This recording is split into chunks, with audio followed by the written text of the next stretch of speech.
প্রিয় দর্শক, আসসালামু আলাইকুম। আশা করি আপনারা সকলে ভালো আছেন। আমি সাথে আছি ইসমাইল হোসেন, দেখছেন ইসমাইল মিডিয়া সেন্টার।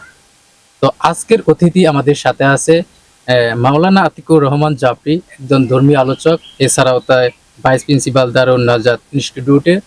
তো তার সাথে আজকে আড্ডা দিব এবং তার সাথে কথা বলার চেষ্টা করব। বর্তমান সময়ের পরিস্থিতি এবং তার জীবন গল্প আমরা শেয়ার করার চেষ্টা করব। আমার সাথে আছে, আমরা একটা সাপ্তাহিক একটা আয়োজন করে থাকি। বিভিন্ন ধর্মীয় যারা আলোচক আছে তাদের সাথে নিয়ে আমরা বিভিন্ন শো বা ইন্টারভিউ যেটাই বলেন আমরা করে থাকি। তো আজকের দিনের মতো কিন্তু সে আমাদের সাথে আছে, তার সাথে কথা বলার চেষ্টা করব। আসসালামু আলাইকুম। ওয়ালাইকুম আসসালাম রহমতুল্লাহি ওয়া বারাকাতুহু। কেমন আছেন? জি, ভালো আছি। আপনি কেমন আছেন? জি আলহামদুলিল্লাহ ভালো আছি। তো প্রথমেই আমরা আপনার পরিচয় পত্রটা জানতে চাইবো। আমার পরিচয় হচ্ছে আতিকুর রহমান জাফরি। আমি একটি প্রাইভেট মাদ্রাসা মধুপুরের ভিতরে দারুন নাজাত ইংলিশ অ্যান্ড আরবিক ইনস্টিটিউট, সেখানে ভাইস প্রিন্সিপাল হিসেবে আছি এবং প্লাস বাংলাদেশের বিভিন্ন টেলিভিশনে আলোচনা করে থাকি, বিশেষ করে BTV, channel 24, RTV, Bangla vision, এই টেলিভিশনগুলোতে আলোচনা করে থাকি। আর এমনি পড়াশোনা অনার্স বাংলা সাহিত্যে, প্লাস দাওরা হাদিস শেষ করেছি, এদিকে ফাজেল শেষ হয়েছে। তো এই পর্যন্ত আমার পরিচয়। তো এই যে আপনি যে এতদিন এই লাইনে আসছেন বা কিভাবে আসলেন, আপনার শুরুটা জার্নিটা কিভাবে? আসলে আমার শুরুটা একটু ভিন্ন। শুরুটা ভিন্ন হচ্ছে, আমি শুরুতে স্কুলে লেখাপড়া করেছি। স্কুলে লেখাপড়া করেছি। আমাকে কেউ যদি প্রশ্ন করে যে আপনি কিভাবে উঠে আসলেন এই জগৎ থেকে, আসলে সর্বপ্রথম আমার উঠে আসা হচ্ছে দাওয়াতে তাবলীগের মাধ্যমে। যেমন মাওলানা আতিকুর রহমান জাফরি বা ভাইস প্রিন্সিপাল, একজন ধর্মীয় আলোচক, এই আশার গল্পটা আমরা কিছু জানতে চাই। আশার গল্পটা হচ্ছে, আমি ছিলাম স্কুল জগতে, ব্রাহ্মণবাড়ি উচ্চ বিদ্যালয় থেকে আমি সায়েন্সে SSC পাস করি GPA 5 নিয়ে। তখন আমি ওই জায়গাতেই ছিলাম। প্লাস দাওয়াতে তাবলীগে সময় দেওয়ার কারণে আস্তে আস্তে মাদ্রাসার দিকে একটু অ্যাক্টিভ হই। তারপরে আমি প্রাইভেট ভাবে ফাজেল, প্লাস হচ্ছে এদিকে কওমি মাদ্রাসা থেকে, যদিও শুরু থেকে পড়তে পারি নাই, তো প্রাইভেট পড়ে পড়ে পড়ে পড়ে দাওরা হাদিস শেষ করেছি। আর এদিকে বাংলায় অনার্স শেষ হয়েছে আলহামদুলিল্লাহ। তো এইভাবে আস্তে আস্তে মাদ্রাসার সাথে সম্পৃক্ত হই, মাদ্রাসায় পড়ানো শুরু করি। শুরুর লাইফটা খুবই কষ্টকর। শুরুতে নুরানিতে চাকরি করেছি প্রায় দীর্ঘদিন। আস্তে আস্তে চাকরি করার পরে টাঙ্গাইলে চলে গেলাম। টাঙ্গাইল থেকে পরবর্তীতে মধুপুরে শিফট হই। পরবর্তীতে এখানে আসি এবং বিভিন্ন টেলিভিশনে প্রায় 2 বছর যাবত আমরা ইদানিং সোশ্যাল মিডিয়াতে দেখি যে আপনার একটা ভালো একটা ফেস পরিচিতি আছে। সোশ্যাল মিডিয়াতে বিভিন্ন জায়গায় আপনি ওয়াজ মাহফিলে জি আলোচনা করি। প্রায় 3 বছর ধরে আমি রানিং অবস্থাতে আছি আলোচনাতে। 3 বছর ধরে বাংলাদেশ, সারা বাংলাদেশে নয়, বাংলাদেশের কয়েকটা জেলা, উল্লেখযোগ্য কয়েকটা জেলাতে যাওয়ার সৌভাগ্য হয়েছে আমার, আল্লাহ পাক তৌফিক দিয়েছিলেন। এইভাবে আর কি। আর স্থানীয় কিছু প্রোগ্রাম করি, এই মিলিয়ে মোটামুটি ভালোই কিছু হয় আর কি প্রোগ্রাম করি। তো এই যে আপনি যে কাজ করতেছেন, এই ইসলামের প্রতি যে কাজ করতেছেন, আপনার এলাকার মানুষ, আপনার আশেপাশের মানুষ আপনার কি চোখে দেখে এখন? আগে যেই চোখে দেখেছে, হ্যাঁ কিছু লোক থাকে যে পাছে লোকে কিছু বলে। যখন আমি আলোচনা শুরুতে নামি, তখন অনেকে আমাকে মানে নিচের দিকে ডাউন করার জন্য চেষ্টা করেছে, যে তুমি আলোচনায় নামবা, মানে বিভিন্ন রকমের কথা বলেছে। আমি তাদের কথায় আমি কান দেই নাই। কান না দেওয়াতে আমার উপকৃত হয়েছে। আমি আস্তে আস্তে কাজ শুরু করেছি আলহামদুলিল্লাহ। এখন আলহামদুলিল্লাহ বছর অনেকগুলা প্রোগ্রাম আল্লাহ তাআলা আমার দ্বারা করায় আলহামদুলিল্লাহ। তো আমরা জানতে চাইবো যে আপনার এখন বর্তমান পরিকল্পনা কি, আপনার ভবিষ্যৎ পরিকল্পনা? যেহেতু আমার ভবিষ্যৎ পরিকল্পনা হচ্ছে বিশেষ করে আলেমদেরকে নিয়ে। আমি দেখতে পাই যে আমার ওলামায়ে কেরাম যারা রয়েছে, তারা বেশিরভাগ ক্ষেত্রে মাদ্রাসায় চাকরি করে, মসজিদে চাকরি করে। তো মাদ্রাসায় চাকরি করার কারণে হালকা কিছু হয়তো বা বেতন তাদেরকে দেওয়া হয় সম্মানী হিসাবে 5-7 হাজার টাকা, এবং মাদ্রাসা থেকেও হালকা কিছু দেওয়া হয়। তো এইভাবে তাদের সংসার চলে না। আমি চাচ্ছি, আমার একটা পেজ দাঁড় করিয়েছি ন্যাচারাল থেরাপি প্লাস, সারা বাংলাদেশেই সেল হচ্ছে আলহামদুলিল্লাহ এই প্রোডাক্ট।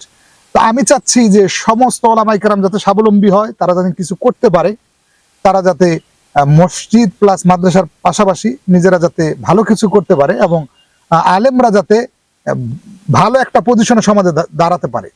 কারণ আলেমদেরকে মানুষ দেখে যে দুর্বল ভাবে দেখে। আমি চাই যে প্রত্যেকটা আলেম যাতে গাড়ি নিয়ে ঘুরে, প্রত্যেকটা আলেমের যাতে বাড়ি থাকে, প্রত্যেকটা আলেমের যাতে গাড়ি বাড়ি সবকিছু থাকে, কোনো কিছুর যাতে অভাব না থাকে, টাকা পয়সার যাতে অভাব না থাকে, ইভেন তারা যেন টাকা পয়সা দিয়ে গরিব দুস্থ যারা আছে এদেরকে সহযোগিতা করতে পারে। আমার এরকম একটা চাহাত আছে, জানি না আল্লাহ তাআলা কবুল করবে কিনা, তবে আল্লাহর কাছে দোয়া করি প্রতিনিয়ত যে আল্লাহ রাব্বুল আলামিন এরকম একটা প্ল্যাটফর্ম আল্লাহ তাআলা দাঁড় করানোর মতো তৌফিক যাতে আমাকে দান করে। তো আমরা জানতে চাইবো যে পারিবারিক বিষয়, আপনি পারিবারিক কতজন আছেন বা আপনি বিবাহিত কিনা? পারিবারিক বিষয়, সেটা পারিবারিকই বিষয়, সেটা আমি বিবাহিত, ফ্যামিলিতে আছে, বাবা মা আছে, বোন আছে। পারিবারিক বিষয়টা মানে আমি সবসময় সিক্রেট রাখার জি, চেষ্টা তাই। করি। আপনি দেশ এবং দেশের মানুষের জন্য কি করতে চাচ্ছেন? আসলেই আমার তো তেমন কোনো টাকা পয়সাও নাই বা ওরকম কোনো কিছু নাই, তবে আমার ইচ্ছা যে জাতিকে কিছু উপহার দেওয়ার, বিশেষ করে যেটা বললাম যে আলেমদেরকে নিয়ে কাজ করার। জি, জি, তার পরবর্তীতে যদি ওটাতে সফল হতে পারি তো সর্বজন যারা আছে, যারা সমাজের ভিতরে যারা দুস্থ গরিব দুঃখী যারা আছে এদেরকে নিয়ে কাজ করারও আমার একটা চিন্তা ভাবনা আছে ইনশাআল্লাহ, ভবিষ্যৎ যে পরিকল্পনা। বর্তমান সময়ে আমরা এই যে যে দেখতেছি, ঘটনা দেখতেছি, হুজুরদের আসলে ওইভাবে তাদের পাচ্ছে ই দেওয়া, মানুষের যে আমাদের যে জেনারেল স্কুলের যারা মানুষ আছে বা যারা বড় বড় প্রতিষ্ঠানে চাকরি জি। করতেছে, ওরা ওইভাবে মূল্যায়ন করে না, বা আমাদের ইসলামের যে যারা কাজ করতেছে ইসলাম নিয়ে তাদেরকে ওইভাবে সাপোর্ট মানুষ করে না। এটার বিষয়ে আর কি এটা আসলেই দেখেন, সমাজের একটা সিস্টেম হচ্ছে যা টাকা আছে তাকে দাম দেয় বেশি, আর সমাজের মানুষগুলা হচ্ছে তেল মাথায় তেল দিতে ভালোবাসে বেশি। আলেমদের টাকা নাই, এই জন্য তেলও নাই, তেল মাথায় তেল মানুষ ঢালতেও চায় না। এজন্য আমি মনে করি সমস্ত ওলামায়ে কেরাম ঐক্যবদ্ধ হওয়া দরকার, সমস্ত ওলামায়ে কেরামকে কিছু করা দরকার, করে এই জাতিকে দেখিয়ে দেওয়া দরকার। আর আলহামদুলিল্লাহ আগের তুলনায় এখন আলহামদুলিল্লাহ ওলামায়ে কেরামকে খুব বেশি মহব্বত করে, ভালোবাসে। কারণ আমরা দেখতে পাই যখন মাদ্রাসা থেকে বিভিন্ন বড় বড় স্কলাররা বের হয়, যেমন ডক্টর মিজানুর রহমান আল আজহারি, আব্দুল হাই মোহাম্মদ সাইফুল্লাহ, শাইখ আহমদুল্লাহ, এরকম বড় বড় ইসলামী স্কলার যখন বের হয়, সাদিকুর রহমান আজহারি, মুফতি আমির হামজা, এরকম বড় বড় স্কলার যখন মাদ্রাসা থেকে বের হচ্ছে, এখন কিন্তু প্রত্যেকটা বাবা মাই চায় যে আমার সন্তান মাদ্রাসায় পড়ুক, ভালো কিছু করুক, জাতির জন্য সমাজের জন্য একটা ভালো কিছু উপহার দিক, এরকম চায়। আলহামদুলিল্লাহ আগের তুলনায় এখন ওলামায়ে কেরামকে বেশি মহব্বত করে, বেশি ভালোবাসে, এবং আলেমরাও আস্তে আস্তে সচ্ছলতার দিকে আগাচ্ছে আলহামদুলিল্লাহ। এই যে আপনার জীবন জার্নি এতটুকু এই পর্যন্ত আপনি আসছেন, তো এইখানে আপনার তো অনেকেই আপনার ভিডিও দেখে, আপনি যেহেতু একজন জি। ধর্মীয় আলোচক, তো মানুষের ভালোবাসা কেমন পান, কেমন সাড়া আলহামদুলিল্লাহ, আসলেই আলেমদের তো বিশেষ করে যারা ধর্মীয় আলোচক তাদের তো আসলে চাওয়া পাওয়ার ভিতরে একটাই, সেটা হচ্ছে মানুষের ভালোবাসা, মানুষের দোয়া, আল্লাহ পাকের রহমত এবং মানুষের দোয়া ভালোবাসা। মানুষ যখন ভালোবাসে, ভালোবেসে যখন কাছে আসে, আসার পরে যখন মুসাফা করে, সুন্দর ভাষায় কথা বলে, তখন মনে হয় যে দুনিয়ার যা পাওয়া দরকার দুনিয়া সবকিছু পেয়ে গেছি, এরকমটাই সমস্ত আলেমদের মনে হয়। আসলে মানুষের ভালোবাসা, কোন আলেমদের জন্য মানুষ বদদোয়া করে না, সমস্ত আলেমদের জন্য দোয়া করে, এবং সমস্ত আলেমরাও জাতির জন্য সবার জন্য দোয়া করে। এটাই হচ্ছে আল্লাহ পাকের প্রদত্ত, আর যাকে ভালোবাসে সেটা হচ্ছে আল্লাহ পাকের জন্য। তো আমরা অনেক কথা বললাম, তো আমরা এখন একটু আপনার কাছে জানতে চাইবো আপনার দেশ এবং দেশের মানুষের যে রাজনীতি, মানুষ এখন বর্তমান যে একটা ঘটনা ঘটতেছে, আপনি কিন্তু দেখতেছেন যে জি জি, কিছুদিন আগেও কিন্তু একটা ঘটনা মিটফোর্ডে ঘটছে, হত্যাকাণ্ড। মিরপুরে যে হত্যাটা, জি। সোহাগ যে হত্যাটা হইলো। জি। তো এছাড়াও আরো যে সরকার বদল হইলো, জুলাইয়ের যে এই গণ অভ্যুত্থান যে কাজটা হইলো, তো সেই সম্পর্কে জানবো। আপনি কেমন চাচ্ছেন, কাকে চাচ্ছেন? দেখেন, বাংলাদেশের একটা রাজনীতি হচ্ছে ফালতু রাজনীতি। বাংলাদেশে যে রাজনীতি, যে ট্রেডিশন চলছে আমরা দেখেছি 17.5 বছর বা 20 বছর, একটা ফালতু রাজনীতি চলেছে। এই রাজনীতি থেকে আমাদেরকে বেরিয়ে আসতে হবে। যেমন এক দল যাওয়ার পরে আরেক দল ওই দলকে, অর্থাৎ বিরোধী দলকে মারপিট শুরু করে, জেল জরিমানা করে, তাদের উপর অত্যাচার নির্যাতন করে। এই রাজনীতি থেকে আমাদেরকে বেরিয়ে আসতে হবে। এক দল যাইতেই পারে, ক্ষমতায় তো আর দুই দল যাবে না, একটা দলই যাবে, তার বিরোধী দল থাকবে, এগেইনস্টে থাকবে। তো আমার বিশেষ করে আমার মনের বাসনা এবং সমস্ত ইসলামিক মাইন্ডের সবারই মনের বাসনা হচ্ছে যে একটা দল যাক। আমার ইউনিয়নে একজন চেয়ারম্যান হয়েছে আলহামদুলিল্লাহ, ভালো কথা, তো তাকে গিয়ে আমি সহযোগিতা করি। আমি যদি বিরোধী দল থাকি আমি তাকে সহযোগিতা করি, তার উপর যাতে অত্যাচার না করি, বা এগেইনস্টে যারা ছিল এদের উপর যেন অত্যাচার, নির্যাতন, জুলুম, হত্যা এগুলো যাতে না করি, সবাই মিলেমিশে যাতে বাস করি। বর্তমান রাজনীতি একটা পেশা হয়ে গিয়েছে। আমার মনে হয় যে রাজনীতি থেকে যদি কামায়ের একটা ধান্দা যদি না থাকতো, তাহলে বাংলাদেশের অল্প কিছু লোকই পাওয়া যেত যারা রাজনীতি করে। ইসলামিক রাজনীতি সেটা ভিন্ন বিষয়, সেটা আমি সেটা পরে যাচ্ছি। অন্য রাজনীতির ক্ষেত্রে আমি বলছি যে বর্তমানে সেখান থেকে যদি টাকা পাওয়ার কোনো সিস্টেম না থাকতো, তাহলে আমার মনে হয় দুই একজন লোক ছাড়া সবাই রাজনীতি ছেড়ে দিত। এজন্য আমি চাই যে রাজনীতি মুক্ত, চাঁদাবাজ মুক্ত, সন্ত্রাস মুক্ত একটি দেশ যাতে গঠন হয়। আর এই দেশ গঠন করতে হলে যারা সৎ লোক আছে, যোগ্য লোক আছে, এদেরকে বিভিন্ন পজিশনে নিয়ে যেতে হবে, এদেরকে রাজনীতির সামনে নিয়ে আসতে হবে। আল্লাহ তাআলা কোরআনুল কারিমে এক জায়গায় বলেছেন যারা কোরআন দিয়ে রাষ্ট্র পরিচালনা করে না তারা কাফের। আরেক জায়গায় বলেছেন যারা কোরআন দিয়ে রাষ্ট্র পরিচালনার জন্য চেষ্টা করে না বা করে না তারা হচ্ছে ফাসিক। আবার বলেছেন তারা হচ্ছে জালিম। তা আল্লাহ রাব্বুল আলামিন কোরআনুল কারিমে একটা সূরার ভিতরে পরপর কিছু আয়াতের ভিতরে আল্লাহ রাব্বুল আলামিন বললেন ফাসিক, জালেম, কাফের, যারা কোরআন দিয়ে রাষ্ট্র পরিচালনা করার জন্য চেষ্টা করে না। এজন্য একজন মুসলিম হিসাবে সমস্ত মুসলিমদেরকে আমি বলবো, সমস্ত মানুষদেরকে বলবো, যদি বাংলাদেশে কোরআনের রাজ কায়েম হয়, যদি কোরআন দিয়ে রাষ্ট্র পরিচালনা হয়, তাহলে বাংলাদেশের ভিতরে সন্ত্রাস থাকবে না, চাঁদাবাজ থাকবে না, দুর্নীতি থাকবে না। বাংলাদেশের ভিতরে সুন্দর একটি দেশ এই বাংলাদেশ হবে এবং সুন্দর একটি বাংলাদেশ উপহার দিবে আমাদের পরবর্তী প্রজন্ম ইনশাআল্লাহ। এখানে তো আমরা দেখতেছি যে অনেকগুলা দল আছে আমাদের বাংলাদেশের ভিতরে, তার মধ্যে সেরা দুটি দল হলো বিএনপি আর আওয়ামী লীগ। তো বর্তমানে কিন্তু আওয়ামী লীগের কোনো নাই। তো এই যে জুলাইয়ের যে ঘটনাটা ঘটলো সেই সম্বন্ধে এখন বর্তমান যে সরকার আসবে, যারা নতুন যারা আসবে, আপনি কাদের চাচ্ছেন বা কি বলতে চাচ্ছেন তাদের বিষয়ে? যারা ক্ষমতায় কে যাবে না যাবে সেটা আল্লাহ তাআলা ভালো জানেন। তবে আমরা যে আশ্বাস পাচ্ছি, মানুষের যে উদ্দীপনা, সেই উদ্দীপনা থেকে বলা যায় ইসলামী দলগুলো আলহামদুলিল্লাহ ঐক্যজোট হয়েছে। এতদিন বলেছিল যে তোমরা হুজুররা এক হও, কিছু আম পাবলিক বলতো। তো আলহামদুলিল্লাহ আমরা দেখেছি বাংলাদেশ জামাত ইসলামী, ইসলামী আন্দোলন বাংলাদেশ, খেলাফতে মজলিস, তারপরে হচ্ছে আরো যে ইসলামী দলগুলা রয়েছে, ইসলামী দলগুলা কিন্তু একে একে সবাই কিন্তু এক প্ল্যাটফর্মে চলে এসেছে। আলহামদুলিল্লাহ আমরা চাই যে সমস্ত ওলামায়ে কেরামের সমস্ত ইসলামী দলগুলা একত্রিত হয়ে ঐক্যজোট হয়ে একটি সুন্দর, একটি সুশীল রাষ্ট্র গঠন করবে ইনশাআল্লাহ। আমরা কোনো চাঁদাবাজকে দেখতে চাই না, আমরা কোনো সন্ত্রাসকে দেখতে চাই না। আমরা এরকম আর রাজনীতি বাংলাদেশের ভিতরে চাই না, এক দল যাওয়ার পরে আরেক দলকে পিটাবে, আরেক দলকে হত্যা করবে, এভাবে হত্যাকাণ্ড চালাবে, এরকম আমরা রাজনীতি চাই না। আমরা চাই সুন্দর একটি রাজনীতি, যে রাজনীতির মাধ্যমে আমার বাংলাদেশের মানুষ সুন্দরভাবে বাংলাদেশের ভিতরে বসবাস করতে পারবে। এটাই আমরা চাই, এটাই আমাদের কাম্য। এই যে মিটফোর্ডের যে ঘটনাটা ঘটলো, অবশ্যই আপনি দেখছেন। জি, অবশ্যই। এই বিষয়ে আপনার কি বলার আছে? মিটফোর্ডে যে ঘটনাটি ঘটেছে এটা আমাদের কাছে পরিষ্কার, স্বচ্ছ।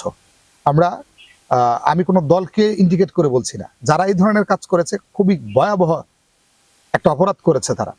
অতএব আমি বলতে চাই যে আপনারা মানুষকে ভালোবাসতে শিখুন, মানুষ আপনাদেরকে ভালোবাসবে। আপনি মানুষকে ভালোবাসা দিতে শিখুন, মানুষকে ভালোবাসা দেন, আপনাকে মানুষ ভালোবাসবে, আপনার দলকে মানুষ ভালোবাসবে। অতএব এরকম রাজনীতি থেকে বের হয়ে আসেন, সুন্দর রাজনীতি করেন, মানুষ যাতে আপনাকে ভালোবাসে, মানুষ যাতে আপনার জন্য দোয়া করে, এরকম একটা রাজনীতির প্ল্যাটফর্মে আপনি দাঁড়িয়ে যান ইনশাআল্লাহ। এই যে খুন, ধর্ষণ, চাঁদাবাজি, তাছাড়াও আরো অনেক ঘটনা ঘটেছে এখন বর্তমান সময়ে আমাদের বাংলাদেশে। এখন বলতে গেলে সরকার নাই বললেই চলে, যিনি আছে একজন অন্তর্বর্তীকালীন সরকার। তো আমরা চাই যে সুন্দর একটা দেশ পাওয়ার জন্য, সবাই সবার অধিকার পাওয়ার জন্য। তো রাজনীতি এমন একটা জায়গা এখন হয়ে গেছে, এখানে কেউ কারো মানতেছে না। তো আমরা এখন আপনার কিছু প্রশ্ন করার চেষ্টা করব এবং আপনি এক কথায় উত্তর দেওয়ার চেষ্টা করবেন। তো আপনার জীবনের একটা কষ্টের কথা, মানে যেটা আপনি কখনো ভুলতে পারবেন না। আমার জীবনে কষ্টের কথা তেমন কোনো কষ্টের কথা নাই। মানুষের ছোট ছোট তো কিছু কষ্টের কথা থাকে। আমার জীবনে সবচাইতে কষ্টের কথা, যদি আমি ছোটবেলা থেকে মাদ্রাসায় লেখাপড়া করতাম তাহলে সবচাইতে আমার ভালো লাগতো। বাবা মা হয়তো বা ছোট কাল থেকে আমাকে মাদ্রাসায় দেয় নাই, পরবর্তীতে আমি নিজ উদ্যোগে পড়ে নিয়েছি। তো আমাকে যদি ছোটকাল থেকে বাবা মা মাদ্রাসা লাইনে পড়াতো, এই দিকে যদি ধাবিত করতো, হয়তো বা আজকে বড় কোনো পজিশনে থাকতে পারতাম, অথবা হয়তো বা কোনো বড় মাদ্রাসার মুহাদ্দিস থাকতে পারতাম। তো আমরা তো শুনলাম আপনার কষ্টের কথা, কিন্তু আমি চাই এখন আপনার জীবনের সবচেয়ে খুশির কোনটা কথা ছিল, মানে যেটা আপনি বলতে পারবেন না এখনো বা আপনার মাথায় আছে? খুশির কথা বলতে তেমন তো খুশির কথা নাই। তো খুশির কথা বলতে যে আল্লাহ তাআলা আমাকে যে এই লাইনে যে টিকায় রাখছে, এটাই আমার কাছে সবচাইতে জীবনের, মানে আমি প্রাউড ফিল করি। সবচাইতে আমার আনন্দদায়ক কথাই হচ্ছে এটা যে আল্লাহ তাআলা আমাকে শেষ পর্যন্ত ইসলামের লাইনে আল্লাহ তাআলা আমাকে টিকিয়ে রাখছে। এর চাইতে আর ভালো কোনো কিছু আমার জীবনে নাই। পরিবার, বন্ধু বান্ধব, আত্মীয় স্বজন, মা বাবা, এদের যে কোনো একজনকে নিয়ে এক লাইন যা এখনো আপনি বলতে পারেন নাই বা ওইভাবে বলা হয় নাই। পরিবার নিয়ে তেমন কোনো কথা নাই। পরিবার আলহামদুলিল্লাহ, পরিবার নিয়ে আমার ফ্যামিলি নিয়ে আলহামদুলিল্লাহ, তাদের ব্যাপারে তেমন কোনো সেবা। আপনার বন্ধু বান্ধব নিয়ে এক লাইন যেটা আপনি এখনো পর্যন্ত বলতে পারেন নাই বা আপনার মনের ভিতরে আছে বা আমাদের মিডিয়ার মাধ্যমে আপনি একটু। আমার বন্ধু বান্ধব যারা আছে আলহামদুলিল্লাহ তারা ভালোই চলছে। আমি চাই যে তারা ইসলামিক মাইন্ডে চলুক, ইসলামের দিকে ধাবিত হোক, আল্লাহ পাকের হুকুমগুলাকে নবী সাল্লাল্লাহু আলাইহি ওয়াসাল্লামের তরিকা অনুযায়ী তারা চলুক, এটাই আমি চাই সবসময়। তো আমরা আরেকটা বিষয়ে আমরা প্রশ্ন করবো আর কয়েকটি। তো আপনার জীবনের সবচেয়ে বড় ভুল কোনটা? আমার জীবনের সবচেয়ে বড় ভুল, আহ বড় ভুল বলতে আমার জীবনে না দেখি না, এমন কোনো ভুল দেখি না। না, জীবনের সেরা শিক্ষা কোথায় থেকে পাইছেন, কার কাছ থেকে পাইছেন? জীবনে সবচাইতে বড় শিক্ষা যেটা আমি অর্জন করেছি দাওয়াত ও তাবলীগের মেহনতের মাধ্যমে। জীবনে সবচাইতে শিক্ষা, সেখান থেকে আমার কথা বলার প্র্যাকটিস, সেখান থেকে আমার শিক্ষা শুরু হয়, সেখান থেকে মূল শিক্ষা শুরু হয়। তারপরে আস্তে আস্তে আস্তে আস্তে বিভিন্ন সাইড থেকে শিখেছি। তবে সবচাইতে বড় যে শিক্ষা সেটা হচ্ছে দাওয়াত ও তাবলীগের মেহনতের মাধ্যমে। প্রিয় দর্শক, এতক্ষণ দেখছিলেন ইসমাইল মিডিয়া সেন্টারের আজকের অতিথি আতিকুর রহমান জাফরি। তো ওনার সাথে আমরা আড্ডা দিলাম এবং সময় পার করার চেষ্টা করলাম, তার সাথে কথা বলার চেষ্টা করলাম। তো আমাদের ভিডিও এবং আমাদের ইন্টারভিউ প্রায় শেষের দিকে। লাস্ট ওনার কাছে আমরা জানতে চাইবো, লাস্ট আপনার কোনো কিছু বলার আছে দর্শক বা সবার জন্য? দর্শকদের উদ্দেশ্যে বলার মতো তেমন কোনো কিছু নাই, তবে দর্শকদের উদ্দেশ্যে আমি যেটা বলতে চাই সেটা হচ্ছে এই যে বাংলাদেশের রাজনীতি বা প্রেক্ষাপট নিয়ে যে কথাগুলো বললো, আমি চাই যে বাংলাদেশের সবাই সুখে থাকুক। কে আওয়ামী লীগ করে, কে বিএনপি করে, কে জামাত ইসলাম করে, কে কোন দল করে সেটা দেখার বিষয় না। আমরা সবাই ভাই ভাই, আমরা একসাথে চলতে চাই। একজন দল করতেই পারে, তাকে যে হত্যা করতে হবে, তাকে যে মারতে হবে, এটা কোনো বিষয় না। আমরা এই রাজনীতি থেকে বেরিয়ে আসব এবং আমরা সবাই একসাথে, আমরা বাংলাদেশের মানুষ একসাথে একটি সোনার একটি রাষ্ট্র গড়ার জন্য চেষ্টা করবো ইনশাআল্লাহ। অপরাধ তো অপরাধী, সেটা বিএনপি হোক, যে দলই আসুক না, বিএনপি, আওয়ামী লীগ, জামাত, যে দলই আসুক নাকি, ইসলামিক আন্দোলন, যেটাই যে হ্যাঁ, রাজনীতি অপরাধ আসুক, যারা করবে তাদের কোনো ক্ষমা নাই। অপরাধ তো অপরাধ অপরাধী। যারা করবে, যারা বিগত সময় অপরাধ করেছে, এখনো যারা অপরাধ করছে, তাদের কোনো ক্ষমা নেই। তবে যারা সাধারণ মানুষ, যারা একেবারেই সাধারণ মানুষ, এরা তো কোনো অপরাধ করেনি, এরা দল করেছে। দল করার কারণে এদের উপর আক্রমণ করা, এদেরকে হেনস্থা করা, এটা আমাদের কাম্য নয়। আমরা চাই যে বাংলাদেশের ভিতরে আর যাতে অপরাধ সংগঠিত না হয়, আর যাতে মানুষ অত্যাচার নির্যাতিত না হয়, সুন্দরভাবে একটি সুশীল রাষ্ট্রে পরিণত যাতে হয় এবং আমরা সবাই যাতে একসাথে বসবাস করতে পারি, এটাই আমার কাম্য। এবং আমি আল্লাহর কাছে দোয়া করি আল্লাহ রাব্বুল আলামিন এরকম একটি সুন্দর রাষ্ট্র এই জাতিকে উপহার দেওয়ার মতো তৌফিক দান করুন। আমিন। প্রিয় দর্শক, এতক্ষণ দেখছিলেন আমাদের ইসমাইল মিডিয়ার ইন্টারভিউ শো। তো আমাদের সাথে আজকের অতিথি ছিল আতিকুর রহমান জাফরি। তো ওনার সাথে অনেক কথা হইলো, অনেক ভুল ত্রুটি হতে পারে, তো আমাদের ক্ষমা দৃষ্টিতে দেখবেন এবং আমাদের ভিডিও যে যেখান থেকে দেখতেছেন, দেশ এবং দেশের বাইরে থেকে যে যেখান থেকে দেখবেন, অবশ্যই আমাদের ভুল হলে ক্ষমা দৃষ্টিতে দেখবেন। তো এখানে আজকে আমরা সমাপ্তি করার চেষ্টা করব। সবাই ভালো থাকবেন, সুস্থ থাকবেন। খুদা হাফেজ।